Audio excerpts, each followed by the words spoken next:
പ്രിയ സുഹൃത്തുക്കളെ, നിങ്ങൾക്കേവർക്കും inner light ചാനലിൻ്റെ പുതിയൊരു അറിവിലേക്ക് സ്വാഗതം. 2022 മലയാളത്തിലെ ഒരു പ്രമുഖ മാധ്യമത്തിൽ വന്ന വാർത്തയാണിത്.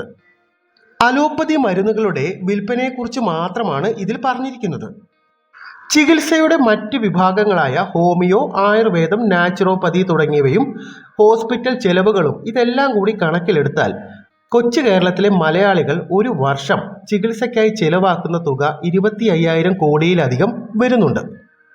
ഇതിനർത്ഥം കേരളത്തിലെ 3 കോടി ജനങ്ങളിൽ ഭൂരിപക്ഷവും രോഗികളാണ്, അഥവാ ആരോഗ്യമില്ലാത്തവരാണ് എന്നല്ലേ നമ്മൾ മനസ്സിലാക്കേണ്ടത്. അപ്പോൾ എന്താണ് ആരോഗ്യം? രോഗമില്ലാത്ത അവസ്ഥ എന്നാണ് ആരോഗ്യം എന്ന വാക്കിൻ്റെ അർത്ഥം. ശരീരത്തിനകത്തും പുറത്തും നിരന്തരമായി സഞ്ചരിച്ചുകൊണ്ടിരിക്കുന്ന പ്രാണശക്തിയുടെ ഏറ്റക്കുറച്ചിൽ കൊണ്ടാണ് രോഗങ്ങൾ ഉണ്ടാകുന്നത് എന്ന് ആയുർവേദ ശാസ്ത്രം പറയുന്നു. ശരീരത്തിൻ്റെ ഏതെങ്കിലും ഒരു ഭാഗത്ത് പ്രാണശക്തി കുറയുമ്പോൾ അവിടെ രോഗങ്ങളും ആരംഭിക്കുന്നു. നമ്മുടെ ശരീരത്തിൽ പ്രാണശക്തി കൃത്യമായി ഒഴുകുന്നുണ്ടോ, രോഗങ്ങളുണ്ടോ, രോഗപ്രതിരോധ ശേഷി കൃത്യമാണോ എന്നൊക്കെ അറിയാനായിട്ടുള്ള സ്വയം മനസ്സിലാക്കാൻ സാധിക്കുന്ന ലളിതമായ ഒരു മാർഗമുണ്ട്. ഇതിനെക്കുറിച്ച് വീഡിയോ മുന്നോട്ട് പോകുമ്പോൾ പറയുന്നതായിരിക്കും. ദയവായി വീഡിയോ സ്കിപ്പ് ചെയ്യാതെ മുഴുവനായി കാണാൻ ശ്രമിക്കുക. ഇന്നല്ലെങ്കിൽ നാളെ എല്ലാവർക്കും പ്രയോജനം ചെയ്യുന്ന ഒരു ജീവിതക്രമത്തിനെ കുറിച്ചാണ് നമ്മൾ ഇന്ന് പരിശോധിക്കുന്നത്. ഇന്നത്തെ പുതുതലമുറയ്ക്ക് അറിയാൻ സാധ്യതയില്ലാത്തതും പ്രായമുള്ളവർക്ക് അറിയുന്നതും മുൻ തലമുറ ആചരിച്ചിരുന്നതുമായ ഒരു ജീവിത ശൈലിയായിരുന്നു ദ്വാദശ അവയവ സിദ്ധാന്തം. പ്രപഞ്ച താളത്തിനനുസരിച്ച് ജീവിത ശൈലികളെ ക്രമപ്പെടുത്തുക എന്നതാണ് ഇതിൻ്റെ അടിസ്ഥാനം. മനുഷ്യ ശരീരം എന്ന മഹത്തായ യന്ത്രത്തിന് അതിൽ വരുന്ന കേടുപാടുകൾക്കുള്ള അറ്റകുറ്റപ്പണികൾ നടത്താനുമുള്ള കഴിവുണ്ട്. രോഗങ്ങളൊക്കെ വന്നു കഴിഞ്ഞാൽ ആൻറ്റിബോഡി, ചുവന്ന രക്താണുക്കൾ എന്നിവയെ കൂടുതലായി ഉൽപ്പാദിപ്പിക്കാനും രോഗപ്രതിരോധ ശേഷി വർദ്ധിപ്പിക്കാനുമൊക്കെ ശരീരത്തിന് സ്വന്തമായി തന്നെ കഴിവുണ്ട്. ദ്വാദശം എന്ന വാക്കിൻ്റെ അർത്ഥം 12 എന്നാണ്. ശരീരത്തിലെ അവയവങ്ങളുടെ ധർമ്മം മനസ്സിലാക്കി ഒരു ദിവസത്തിലെ 24 മണിക്കൂറിനെ 2 മണിക്കൂർ വീതമുള്ള 12 ഭാഗങ്ങളായി തിരിച്ച് ഓരോ 2 മണിക്കൂറും പ്രാണൻ പ്രാധാന്യം നൽകുന്ന അവയവങ്ങളുടെ പ്രവർത്തനം മനസ്സിലാക്കി ജീവിത രീതിയെ ചിട്ടപ്പെടുത്തി അതിനനുസരിച്ച് ജീവിക്കാൻ മനുഷ്യനെ പഠിപ്പിക്കുന്ന രീതിയാണ് ദ്വാദശ അവയവ സിദ്ധാന്തം. തപസ്സികളായിരുന്ന നമ്മളുടെ ഋഷീശ്വരന്മാർ അവരുടെ ഗവേഷണ നിരീക്ഷണങ്ങളിലൂടെയും തപസ്സിലൂടെയും കണ്ടെത്തിയ ഒരു ജീവിത രീതിയാണ് ദ്വാദശ അവയവ സിദ്ധാന്തം. ഒരു മനുഷ്യായുസ് മുഴുവനായും, അതായത് ഒരു 100-120 വർഷം വരെ പൂർണ്ണ ആരോഗ്യത്തോടു കൂടി ജീവിക്കാനുള്ള രഹസ്യം കൂടിയാണ് ഇത്. ഉദാഹരണത്തിന്, നമ്മളൊരു യന്ത്രമോ വാഹനമോ ഒക്കെ വാങ്ങിക്കഴിയുമ്പോൾ അത് പ്രവർത്തിപ്പിക്കേണ്ട രീതികളെക്കുറിച്ചുള്ള ഒരു ബുക്ക്ലെറ്റ് അല്ലെങ്കിൽ ലഘുലേഖ കമ്പനി നമുക്ക് തരുന്നതാണ്. ആ യന്ത്രം പ്രവർത്തിപ്പിക്കേണ്ട രീതി, ആ വാഹനത്തിൽ ഒഴിക്കേണ്ട ഇന്ധനം, ഇങ്ങനെയുള്ള പല കാര്യങ്ങളും ഈ ലഘുലേഖയിൽ നേരത്തെ തന്നെ കമ്പനി വ്യവസ്ഥ ചെയ്തിട്ടുണ്ടാകും. ഇതനുസരിച്ച് പ്രവർത്തിപ്പിച്ചാൽ മാത്രമേ കമ്പനി പറയുന്ന ഗ്യാരണ്ടിയും വാറണ്ടിയും അതുപോലെ യന്ത്രത്തിൻ്റെ പൂർണ്ണ പ്രവർത്തന മികവും ദീർഘായുസുമൊക്കെ നമുക്ക് ലഭിക്കുകയുള്ളൂ. അതുണ്ടാക്കിയ ആൾക്ക് മാത്രമേ ആ യന്ത്രം എങ്ങനെ പ്രവർത്തിക്കുന്നു എന്നുള്ള അറിവ് ഉള്ളത്. അത് മനസ്സിലാക്കി ആ രീതിയിൽ പ്രവർത്തിക്കുമ്പോഴാണ് ആ യന്ത്രം ശരിയായ രീതിയിലുള്ള പ്രവർത്തന മികവ് നൽകുന്നത്. നമ്മൾ കാശ് കൊടുത്ത് വാങ്ങിയ വാഹനമാണ്, അതുകൊണ്ട് തന്നെ പെട്രോളിന് പകരം ഡീസലേ ഒഴിക്കൂ എന്ന് വാശി പിടിച്ചാൽ എത്ര നല്ല വാഹനമായാലും അത് വഴിയിൽ തന്നെ കിടക്കും. മനുഷ്യ ശരീരവും ഇതുപോലെ തന്നെയാണ്. ശരീരത്തിൻ്റെ പ്രവർത്തനങ്ങളെക്കുറിച്ച് വ്യക്തമായി മനസ്സിലാക്കിയ നമ്മുടെ ആചാര്യന്മാർ നമുക്ക് പറഞ്ഞു തന്ന മഹത്തായ ശാസ്ത്രമാണ് ദ്വാദശ അവയവ സിദ്ധാന്തം. ഈ സിദ്ധാന്തം അനുസരിച്ച് ഒരു ദിവസം 2 മണിക്കൂറുള്ള 12 ഭാഗങ്ങളായി തരംതിരിക്കുകയാണ്.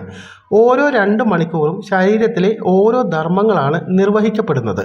അതിനനുസരിച്ച് നമ്മൾ പ്രവർത്തിക്കുമ്പോഴാണ് ആരോഗ്യം ഉണ്ടാകുന്നത്. അതിരാവിലെ 3 മണി മുതൽ 5:30 വരെയുള്ള സമയത്തിനെയാണ് ബ്രഹ്മമുഹൂർത്തം എന്ന് പറയുന്നത്. ഈ സമയത്ത് ഉറങ്ങുകയാണെങ്കിൽ പോലും ലൈംഗിക ഉത്തേജനം ഉണ്ടാകുന്നത് ശ്രദ്ധയിൽപ്പെട്ടിട്ടുണ്ടാകും. ഒട്ടുമിക്ക പുരുഷന്മാർക്കും ഈ അവസ്ഥ ഉണ്ടായിട്ടുണ്ടാകും. ആരോഗ്യവും ബുദ്ധിയുമുള്ള സൽസന്താനം ഉണ്ടാകാൻ ശ്രമിക്കേണ്ടത് ഈ സമയത്താണ് എന്ന് പറയുന്നതിൻ്റെ കാരണം ഇതാണ്. ഇതിൻ്റെ കാരണം ഭക്ഷണത്തിൽ നിന്ന് മാത്രമല്ല ശരീരം ഊർജം ശേഖരിക്കുന്നത്.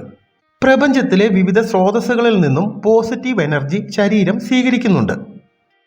ഇങ്ങനെ പ്രപഞ്ചത്തിലെ സൂക്ഷ്മ ഊർജത്തിനെ സ്വീകരിക്കുന്നതിനായി ശരീരത്തിലെ സൂക്ഷ്മ നാഡികളും എനർജി ചാനലുകളും തനിയെ തുറക്കപ്പെടുന്ന സമയമാണ് ബ്രഹ്മമുഹൂർത്തം എന്ന് പറയുന്ന 3 മണി മുതൽ 5:30 വരെയുള്ള സമയം. ഈ സമയം എഴുന്നേറ്റിരുന്ന് ക്രിയേറ്റീവായി ഒന്നും ചെയ്യുന്നില്ല എങ്കിൽ ഇങ്ങനെ ശേഖരിക്കപ്പെടുന്ന പോസിറ്റീവ് എനർജി സൂക്ഷ്മ ശരീരത്തിലെ താഴ്ന്ന തലങ്ങളായ മൂലാധാരം, സ്വാധിഷ്ഠാനം, മണിപൂരകം എന്നീ ചക്രങ്ങളിൽ ശേഖരിക്കപ്പെടുന്നു. ഇങ്ങനെ കെട്ടിക്കിടക്കുന്ന പ്രപഞ്ച ഊർജമാണ് പ്രത്യേകിച്ചൊന്നും ചെയ്യാനില്ലെങ്കിൽ ലൈംഗിക ഊർജമായി മാറി ഉറക്കത്തിൽ പോലും ഉത്തേജനം ഉണ്ടാക്കുന്നത്. അതുകൊണ്ടാണ് 3 മണി മുതൽ 5:30 വരെയുള്ള ബ്രഹ്മമുഹൂർത്തത്തിൽ എഴുന്നേറ്റിരുന്ന് പഠിക്കുക, ക്രിയേറ്റീവായി എന്തെങ്കിലുമൊക്കെ ചെയ്യുക എന്ന് പറയുന്നത്. യോഗ, പ്രാണായാമമൊക്കെ ചെയ്യുന്നവർക്ക് ഈ സമയത്തിൻ്റെ പ്രത്യേകത വളരെ നന്നായി അറിയാവുന്നതാണ്. ഇത്തരക്കാർക്ക് രോഗപ്രതിരോധ ശേഷിയും വളരെ കൂടുതലായിരിക്കും.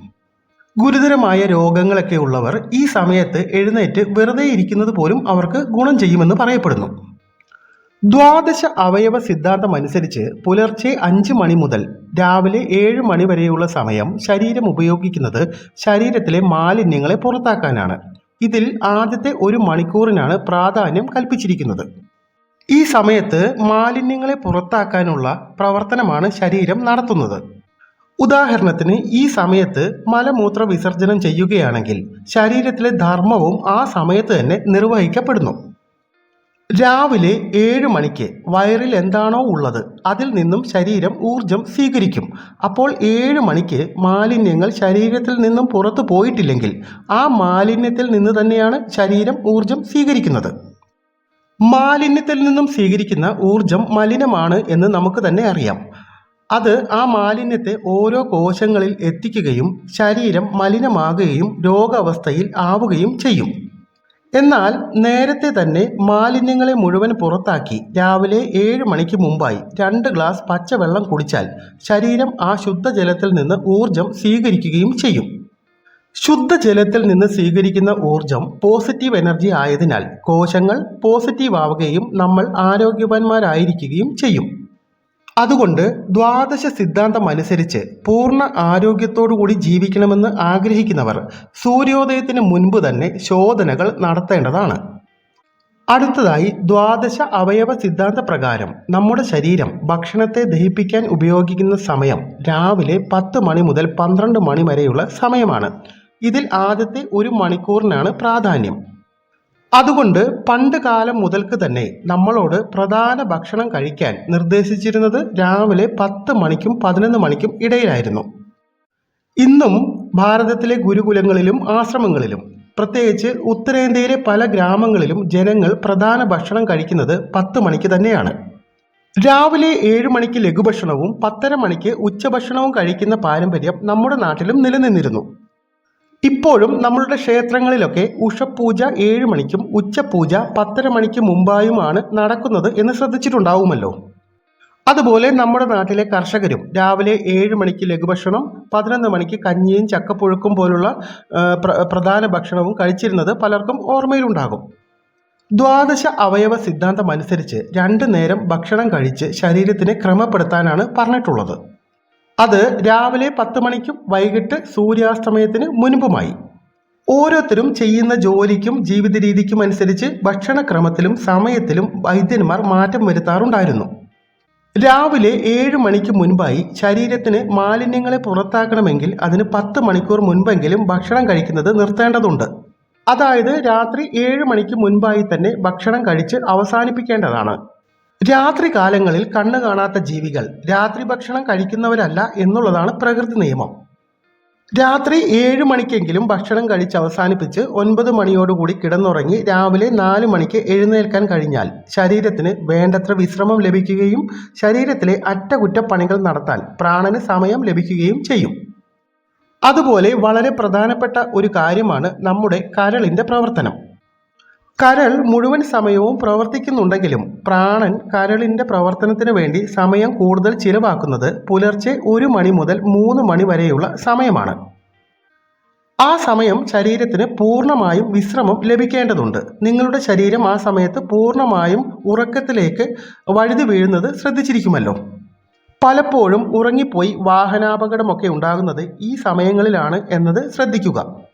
ശരീരത്തിലെ പ്രാണന്റെ അളവിനനുസരിച്ച് 12 അവയവങ്ങൾ 2 മണിക്കൂർ വീതം പ്രവർത്തിച്ച് ശരീരത്തിനെ ദിവസവും പൂർണ്ണ ആരോഗ്യത്തിലേക്ക് എത്തിക്കുമെന്നാണ് ദ്വാദശ അവയവ സിദ്ധാന്തം പറയുന്നത്.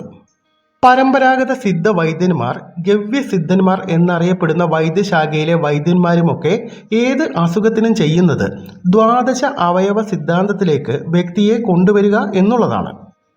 അപ്പോൾ ശരീരത്തിലെ പ്രാണൻ തന്നെ ശരീരത്തിലെ എല്ലാ കുറവുകളും പരിഹരിച്ച് നമ്മൾക്ക് ആരോഗ്യം പ്രദാനം ചെയ്യും എന്നാണ് അവർ പറയുന്നത്. പുരാതന കാലഘട്ടങ്ങളിൽ സിദ്ധയോഗികളാൽ കണ്ടുപിടിക്കപ്പെട്ട ഭക്ഷണ ജീവിതശൈലി ക്രമമാണ് ദ്വാദശ അവയവ സിദ്ധാന്തം. ഈ ജീവിതശൈലി ക്രമത്തിനെ കുറിച്ച് കൂടുതലായി അറിയുവാനും സ്വന്തം ജീവിതത്തിൽ പ്രാവർത്തികമാക്കാനും താല്പര്യമുള്ളവർ നമ്മുടെ പരമ്പരാഗത സിദ്ധ വൈദ്യന്മാരെയോ തമിഴ്നാട്ടിലെ ഗവ്യസിദ്ധന്മാർ എന്നറിയപ്പെടുന്ന വൈദ്യ പരമ്പരയിൽപ്പെട്ടവരെയോ ബന്ധപ്പെട്ടാൽ ഓരോരുത്തരുടെയും രോഗാവസ്ഥയ്ക്കും ജീവിതശൈലിക്കും അനുയോജ്യമായ മാർഗങ്ങൾ മനസ്സിലാക്കി എടുക്കാവുന്നതാണ്. ഇനി ഈ വീഡിയോയുടെ തുടക്കത്തിൽ പറഞ്ഞ കാര്യത്തെക്കുറിച്ചാണ്. നമ്മുടെ ശരീരത്തിൽ എവിടെയെങ്കിലുമൊക്കെ പ്രാണശക്തിയുടെ കുറവുണ്ടോ, രോഗാവസ്ഥകളുണ്ടോ എന്ന് സ്വയം തിരിച്ചറിയാനുള്ള ഏറ്റവും ലളിതമായ മാർഗമാണ് നമ്മളുടെ ശരീരത്തിലെ അവയവങ്ങൾക്കോ ശരീരത്തിനോ ഭാരം അനുഭവപ്പെടുന്നുണ്ടോ എന്ന നിരീക്ഷണം. വേണ്ടത്ര അളവിൽ പ്രാണശക്തി ശരീരത്തിനകത്തും പുറത്തുമായി ഒഴുകിക്കൊണ്ടിരിക്കുമ്പോൾ നടക്കുക, ഓടുക, ചാടുക തുടങ്ങിയ ദൈനംദിന പ്രവർത്തികളൊക്കെ ചെയ്യുമ്പോൾ നമ്മളുടെ ശരീരത്തിനും അവയവങ്ങൾക്കും ഭാരം കുറവുള്ള, അതായത് ഭാരം അനുഭവപ്പെടാത്ത ഒരു അവസ്ഥ ഉണ്ടാവാറുണ്ട്. ഈ ഭാരം എന്ന് ഉദ്ദേശിക്കുന്നത് അനായാസത, ലാഘവത്വം എന്നിവയാണ്. ചിലർ ഇങ്ങനെയൊക്കെ പറയുന്നത് നമ്മൾ ശ്രദ്ധിച്ചിട്ടുണ്ടാകും. ഈ ശരീരവും വലിച്ചുകൊണ്ട് വർഷങ്ങളായി ഞാൻ നടക്കുന്നു. അവരുടെയൊക്കെ ഏതെങ്കിലും ശരീരഭാഗങ്ങളിൽ പ്രാണശക്തി ബ്ലോക്കായി കിടപ്പുണ്ട്. അതുകൊണ്ട് തന്നെ രോഗങ്ങളുമുണ്ട്. അതുകൊണ്ട് തന്നെയാണ് ഭാരവും അനുഭവപ്പെടുന്നത്. ദ്വാദശ അവയവ സിദ്ധാന്തത്തെക്കുറിച്ചുള്ള നിങ്ങളുടെ അനുഭവങ്ങളും അറിവുകളും പങ്കുവെക്കുന്നത് സമൂഹത്തിന് ഗുണകരമായിരിക്കും. ഇതുപോലുള്ള അറിവുകൾ നിങ്ങളിലേക്ക് എത്തിക്കുന്നതിനായി ദയവായി ചാനൽ സബ്സ്ക്രൈബ് ചെയ്യുക, ലൈക്ക് ചെയ്യുക, ഷെയർ ചെയ്യുക. നന്ദി, നമസ്കാരം.